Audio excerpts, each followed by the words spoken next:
बच्चे अभी सबसे ज्यादा कंफ्यूज हैं कि कहाँ से पढ़ें। ठीक है, बुरा मत मानना, मैं तो खरी खोटी सुनाने वाला आदमी। तो सबसे ज्यादा कंफ्यूज है कि कहाँ से पढ़ें। तो बेटा अब तक क्या कर रहे थे?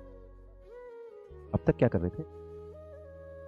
वो ये पूछे कि सर रिवीजन बाकी है, उम्मीद से कर लूं, बात समझ आती है। सर कहाँ से पढ़ें? अब तक कुछ नहीं किया सर, अब अगर उम्मीद से करूं तो हो जाएगा क्या? इस सवाल में तेरी नीयत नजर आ रही है। क्यों नहीं किया बेटा अब तक?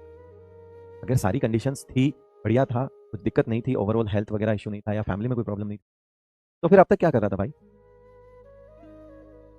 और क्या गारंटी कि तू फिर पूरी उम्मीद भी देखेगा? क्योंकि जो इतना अपने को लेके इसको, जिस वाकई में तुम डेडिकेशन वाली चीज रखते या तुम डेडिकेटेड होते, तो तुम ये सवाल नहीं पूछते ना कि अब कर लूं क्या। डेडिकेशन तो पहले दिन जाग जाता है।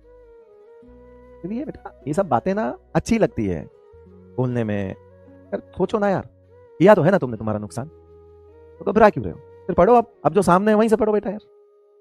पढ़ो तो सही, पूछते ही रह जाओगे क्या? करो तो सही, कुछ तो करो। अरे जितना पढ़ पाते हो पढ़ो, लगाओ ना जोर, खड़े हैं ना हम यहाँ पे तुम्हारे साथ। जितनी मेहनत करनी है करो, कर सको जितनी करो, जो मांगोगे देंगे, पर करो ना। अभी तक हम तो ये भी बोलते हैं चल भाई अब से पढ़ना स्टार्ट करो, करो फिर। मगर बैक ऑफ द माइंड हमारी ये बात चल रही होती है कि यार अब तक क्या कर रहा था तू, कैसा बच्चा है यार देख। जिनका बैकलॉग है वो उम्मीद देख सकता है क्या?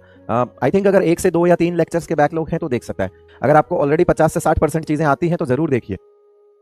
लेकिन अगर आप जीरो से स्टार्ट करते हैं, आपके टेस्ट में मार्क्स तो भी नहीं आ रहे हैं। सुनने में बहुत अच्छा लगता है 50 से 720 तक का सफर, 50 से 650 तक का सफर, 50 से 700 तक का सफर, लेकिन वो सफर बहुत सफर झेलने के बाद आता है बेटा।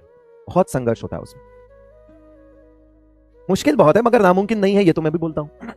लेकिन आपको पता चल जाए कि मुश्किल क्या क्या है, आप उस लेवल पे काम कर पाओ तो डेफिनेटली चीज प्रोडक्ट। हम तो सब पे बेसिक से पढ़ाएंगे, हम तो बेसिक से ही पढ़ाते हैं, हर जगह पे बेसिक से ही पढ़ाएंगे। हम कोई चीज तो कभी छोड़ते ही नहीं, ना क्लास में छोड़ी, ना उम्मीद में छोड़ी, ना क्रैश कोर्स में छोड़ी। अरे छोड़ी तो माइंड मैप में भी नहीं मैंने। लेकिन बात यह है कि आप ग्रैब करने की कितनी ताकत रखते हो और आप किस लेवल पे हो, वो टोटली उस पर डिपेंड करता है कि आप किस लेवल पे बैठ के उसको देख रहे हो। चलो लिखिए फटाफट। मतलब ये रिवीजन के लिए तो एकदम परफेक्ट बोलता हूं मैं उसको, कि किसी को नोट्स रिवीजन करने हो तो बहुत ही बढ़िया है वो। तो फिर उसमें भी मैं मतलब ये है कि फटाफट फटाफट देखो उसे। फिर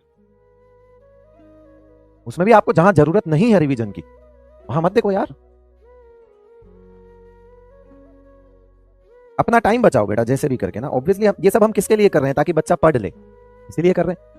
ये क्यों कर रहे हैं हम ये सब? आप एक साल में दो ऐसी सीरीज दे रहे हैं हम आपको, एक मात्र कोचिंग जो पूरा पूरा वन शॉट सीरीज दो एक साथ दे रहा है आपको एक ही साल में। प्रचंड हो गया, उम्मीद हो गया, बहुत आर सेम, बहुत आर वन शॉट कंप्लीट चैप्टर्स होते हैं। क्यों?